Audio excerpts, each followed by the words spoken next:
वो सुंदरी कौन थी? यक्षिणी मेरे कक्ष में आई और एक साधक का अनुभव बताता है कि अभी कुछ ही दिन हुए थे कि वैशाख की पूर्णिमा बीत चली थी। ज्येष्ठ में उष्मा से भरे दिन आ चुके थे। दिन भर की उमस और तपन के बाद सूर्य भगवान अपनी नित्य की यात्रा में प्राची के क्षितिज को छोड़ गए थे। आसमान में फिर से भी उनके प्रयाण की सूचना देती हल्की नीली छाई हुई थी। मैं निरंतर 3 सप्ताह से वन संपदा के एक अधिकारी के रूप में निरीक्षण करते, जगह जगह पर समस्याओं को सुनते, उनका निदान करते कुछ ऊब सा ही गया था। मुझे रह रहकर अपनी पत्नी व बच्चों की याद आ रही थी। निरंतर समूह में रहते रहते मेरा मन कोलाहल से घबरा तो नहीं रहा था, किंतु व्यग्र अवश्य ही हो गया था। और इसी में उस निर्जन वन में एकाकी रेस्ट हाउस में विश्राम का अवसर मिलते ही मैंने पूर्ण एकांत के सुख को प्राप्त कर लेना चाहा। मेरे गार्ड व अर्दली उस रेस्ट हाउस से दूर बसे नगर में रुककर अपने मित्रों के संग का आनंद लेने के इच्छुक थे और मुझे भी इसमें कोई आपत्ति नहीं थी। मुझे रेस्ट हाउस में छोड़ने के बाद वे जीप लेकर जा चुके थे। वहाँ 2 दिन से मेरे अतिरिक्त बस उस स्थान का चौकीदार ही साथ रह रहा था। रह रहकर निर्जन वन के उस एकाकी स्थान में कभी कभी किसी पक्षी की गूंज सनसनी भर दे रही थी। कहीं कोई हिरण या चित्तल भागते हुए हल्के अंधेरे में अपनी एक धुंधली सी आभा देख करके दृष्टि भ्रम पैदा करा जा रहा था। चारों ओर एक अजीब सी खुमारी छाई हुई थी, लेकिन मेरी आंखों में नींद कहाँ। मेरी आंखों के सामने तो रह रह करके पिछली रात की यादें एक क्रम में आती जा रही थी।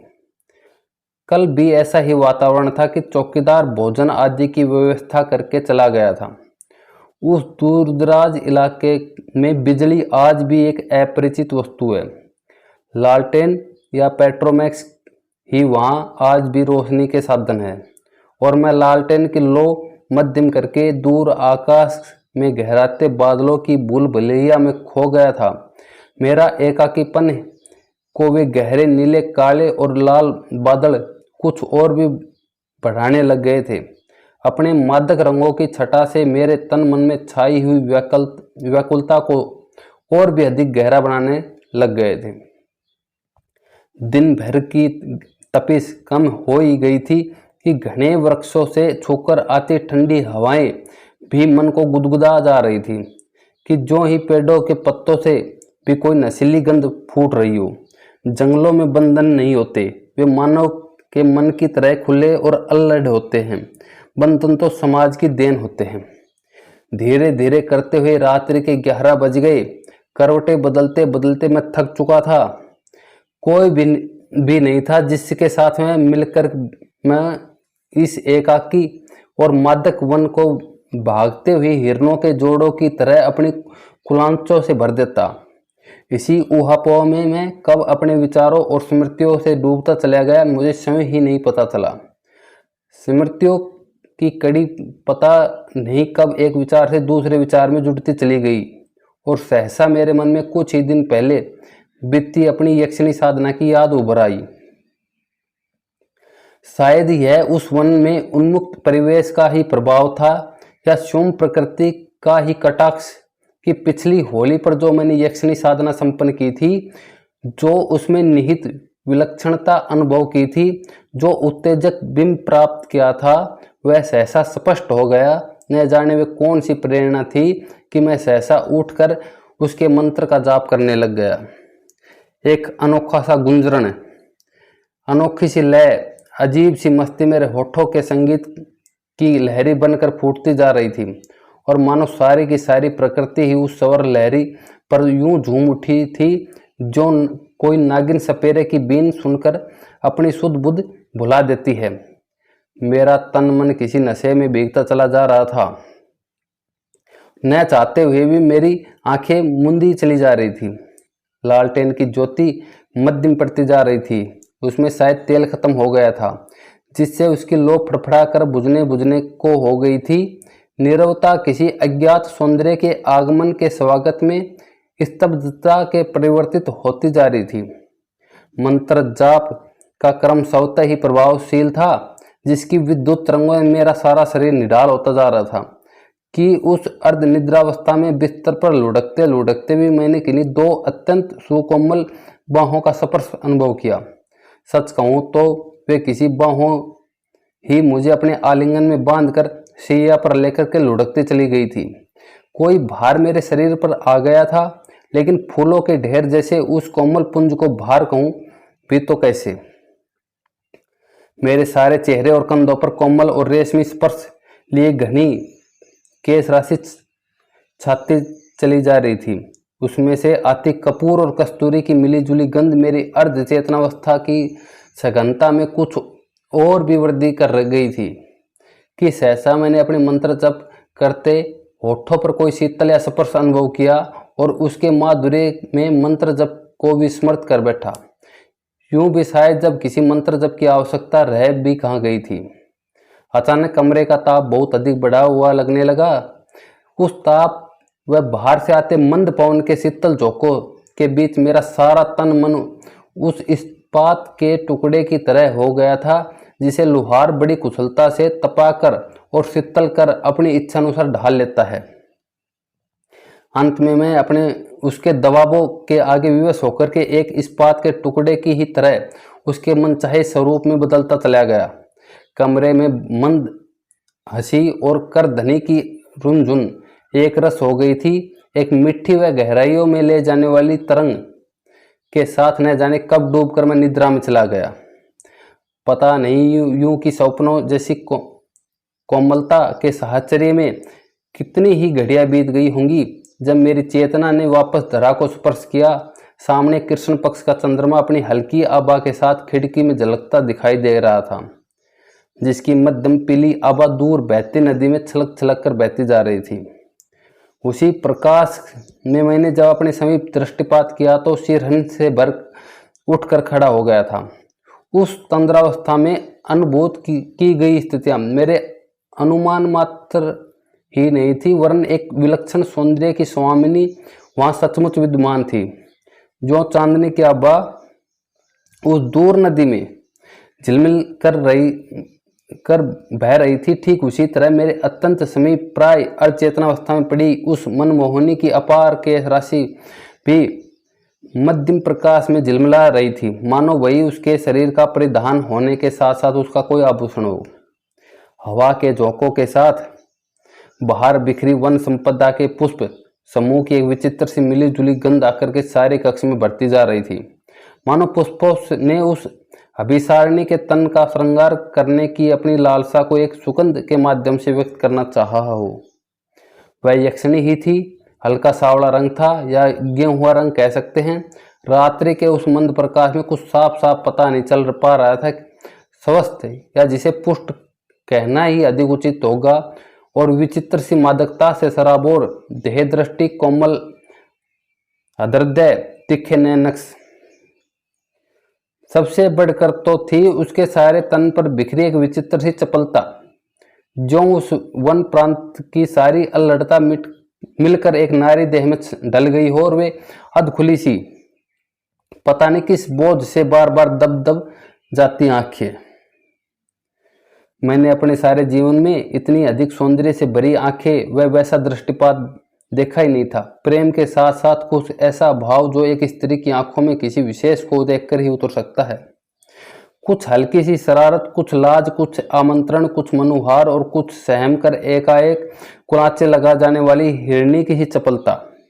उसकी दृष्टि का मेरी दृष्टि से मिलना ही था कि उसने सहसा सारी स्थिति का बोध हो गया कि क्षण भर बीतते हुए छुई मुई की तरह सिमटती खुद को सहजती विलुप्त हो गई।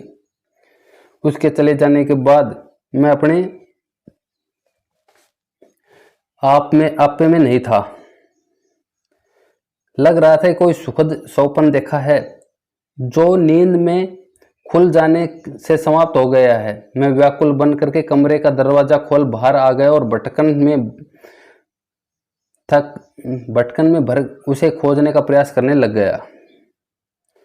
पता नहीं ऐसी ही अवस्था में कितना समय व्यतीत हो गया होगा कि सहसा किसी अन्य पशु की गुर्राहट ने मेरी चेतना वापस आई और मैंने कमरे में वापस जाने की ठानी।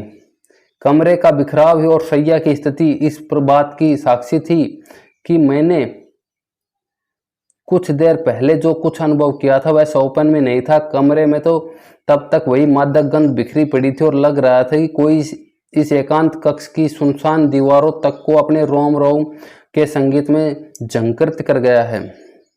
मैं कुछ समझते हुए और कुछ न समझते हुए बीते हुए क्षणों का आरोह अवरोह की स्मृतियों में तैरता रहा कि हल्के हल्के उजाले में आकर बताना चाहा कि अब सुबह के पल अधिक दूर नहीं रह गए हैं। मैं किसी थकन और एक मीठी चुभन से हिलोरे लेता न जाने कब फिर से नींद में चला गया। थपथपाट से जो मेरी नींद खुली तो मैंने पाया कि बाहर रेस्ट हाउस का चौकीदार था जो चाय लेकर के मुझे जगाने आया था। दिन को चढ़े देर हो चुकी थी और कमरा सुनहरी किरणों से भर गया था। खुमारी में मेरी आंखें खुलने का से इनकार कर रही थी और जब मैंने अंगड़ाई लेकर उठना चाहा तो पाया कि मेरे बिस्तर अनेक सूखे हुए फूलों और चांदी से निर्मित छोटे छोटे घुंघरूओं से भरा हुआ है। चौकीदार को किसी तरह द्वार से विदा करने के पश्चात मैंने प्रयास करके सारे कमरे की बिखरी ऐसी वस्तुएं जिन्हें जो अब बिखरी हुई स्मृतियाँ कहना ही अधिक उचित रहेगा को इकट्ठा करके एक रुमाल में बांध लिया। संभवतः वे उसकी वेणी के बिखरे फूल और कटी मेखला पर लगे नुपुर ही रहे होंगे। मैंने कहीं पढ़ा था कि यक्षिणी साधना संपन्न करने के बाद ऐसी वस्तुओं का मिलना अत्यंत सौभाग्य की बात होती है और जिस किसी के पास ऐसी दुर्लभ वस्तुएं संग्रहित हो जाती है उसके जीवन भर के लिए द्रव प्राप्ति की पात्रता तो मिल ही जाती है। साथ ही वह व्यक्ति प्रबल पौरुष व अनोखी सम्मोहन शक्ति का स्वामी भी बन जाता है। फिर भी मैं अपने सौभाग्य पर विश्वास नहीं कर पा रहा था। मैं बार बार उन्हें निहारता जा रहा था कि उसी मध्य चौकीदार पुनः भीतर आया। मैंने स्वयं को और भी अधिक विश्वास दिलाने की दृष्टि से उससे घुमा फिरा कर पूछना चाहा कि क्या इस रंग रूप की कोई युवती रेस्ट हाउस के आसपास रहती है, और यह जानकर के मैं आश्चर्यचकित रह गया कि यहाँ से कई मील दूर तक कोई बस्ती ही नहीं है। बस इन्हीं घने जंगलों का साम्राज्य है। जहाँ तक चौकीदार के परिवार का प्रश्न था उसमें उसकी प्रौढ़ पत्नी के अतिरिक्त कोई नहीं था। सहसा चौकीदार ने एक बात अनुभव की कि मेरे कमरे से कोई तेज गंध फैली हुई है। उसने मुझे जानना चाहा कि क्या मैं जंगल से कोई जड़ी वगैरह ला करके इस कमरे में रखी है। अब मैं उसे क्या बताता कि यह किस जड़ी की गंध है। साथ ही मैंने यह भी अनुभव किया कि मेरे शरीर से भी ठीक वही गंध निरंतर फैल रही है जो कल रात मैंने उसके शरीर से आती अनुभव की थी और कई दिनों तक मेरे शरीर में वह गंध निःसृत होती जा रही थी। मैं उस दिन की घटना के बाद भी कई दिनों तक उस रेस्ट हाउस में रुका रहा, किंतु वैसी किसी स्त्री का प्रत्यक्ष दिखाई देना तो दूर की बात, उसके विषय में कोई सूत्र तक न मिल सका। किंतु मैंने जो कुछ स्वयं अपने नेत्रों से देखा था उसके बाद अविश्वास भी तो नहीं कर सकता था।